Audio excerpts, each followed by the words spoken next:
Shalom, salam sejahtera bagi kita semua. Perkenalkan, nama saya Fani Yolanda Brubangun. Saya dari Fakultas Teologi, jurusan Pendidikan Agama Kristen. Saya dari Universitas Kristen Teknologi Surakarta. Saya di sini melakukan praktek khotbah homiletika saya untuk memenuhi ujian akhir semester saya. Saya di sini akan membawakan khotbah dengan tema kasihi sesama yang diambil dari kitab Markus 12 ayat yang ke-31. Biar saya bacakan. Dan hukum yang kedua ialah kasihilah sesamamu manusia seperti dirimu sendiri. Tidak ada hukum lain yang lebih utama daripada kedua hukum ini. Saudara-saudari dalam Kristus, apa itu kasih? Kasih itu adalah inti dari iman kita. Tuhan menghendaki kita untuk tidak hanya mengasihi Dia, tetapi juga sesama manusia. Kasih bukan sekadar kata-kata, melainkan harus diwujudkan dalam tindakan yang nyata. Dalam Markus 12 ayat 30-31, di situ Yesus menekankan dua perintah utama. Yang pertama ialah mengasihi Allah dengan segenap hati, dan lalu yang kedua itu mengasihi sesama seperti diri sendiri. Mengasihi sesama adalah bukti nyata kasih kita kepada Allah. Hari ini kita merenungkan 3 hal yang penting. Yang pertama, apa arti mengasihi sesama? Lalu yang kedua, bagaimana melakukannya? Dan yang ketiga, apa alasan kita harus melakukannya? Saudara-saudari yang dikasihi Tuhan Yesus Kristus, apakah Anda tahu apa artinya mengasihi sesama? Mengasihi sesama berarti kita itu peduli dan bertindak demi kebaikan orang lain tanpa memandang latar belakang dan perbedaan.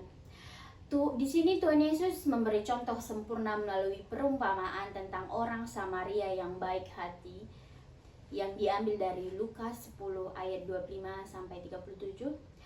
Orang Samaria menolong seseorang yang terluka di jalan meskipun ada perbedaan budaya dan keyakinan. Kasih kepada sesama itu tidak membeda-bedakan latar belakang, suku, atau status ekonomi, lalu melibatkan kerelaan untuk berkorban demi kebaikan orang lain, lalu menunjuk belas kasihan yang tulus kepada mereka yang membutuhkan. Lalu saudara-saudari yang dikasihi Tuhan Yesus Kristus, apakah Anda sudah menjadi pribadi yang lebih peduli dan tulus untuk mengasihi tanpa syarat? Di sini kita bisa melihat contoh nyata di dalam kehidupan kita sehari-hari. Misalnya ada tetangga yang tinggal di sebelah rumah kita tiba-tiba sakit dan tidak bisa beraktivitas. Ia hidup sendiri dan tidak memiliki keluarga yang merawatnya. Sebagai orang Kristen, apa yang kita lakukan? Apakah hati kita tergerak untuk membantu atau membiarkan saudara kita yang membutuhkan pertolongan? Pasti kita sebagai anak Tuhan yang memiliki kasih Kristus, pasti kita akan memilih menolong. Pertolongan itu dapat kita lakukan berupa kita bisa memasakkan makanannya, membawakan obat, atau sekedar menanyakan kabar. Hal-hal sederhana seperti itulah menunjukkan bahwa kita memiliki kasih kepada sesama. Kita tidak hanya peduli terhadap kebutuhan kita sendiri, tetapi juga terhadap kesejahteraan orang lain. Saudara-saudari yang dikasihi Tuhan Yesus Kristus, lalu bagaimana caranya kita mengasihi sesama? Mengasihi sesama bisa dilakukan dalam berbagai cara yang sederhana. Yang pertama, berbagi berkat, lalu yang kedua, mengampuni orang lain, dan yang ketiga, meluangkan waktu. Kita tidak perlu melakukan hal-hal besar untuk menunjukkan kasih. Tuhan meminta kita mulai dari hal-hal yang kecil yang kita mampu. seperti menolong, memberi dukungan, atau sekedar mendengarkan orang lain.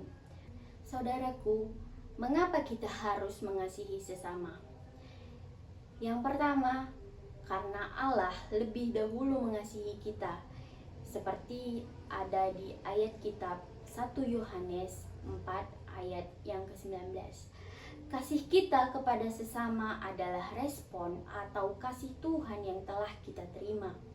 Lalu yang kedua, kasih adalah tanda bahwa kita adalah murid Kristus yang terdapat di kitab Yohanes 13 ayat yang ke-35.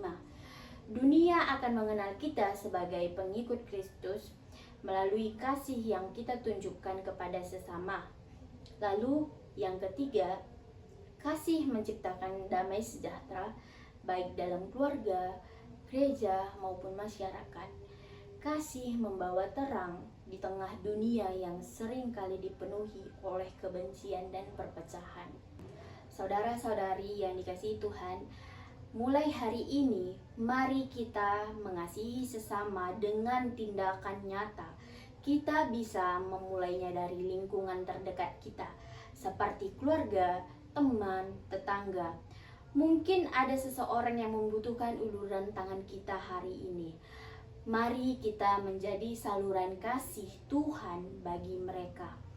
Ingatlah, setiap tindakan kasih yang kita lakukan, sekecil apapun, adalah wujud nyata dari iman kita kepada Tuhan.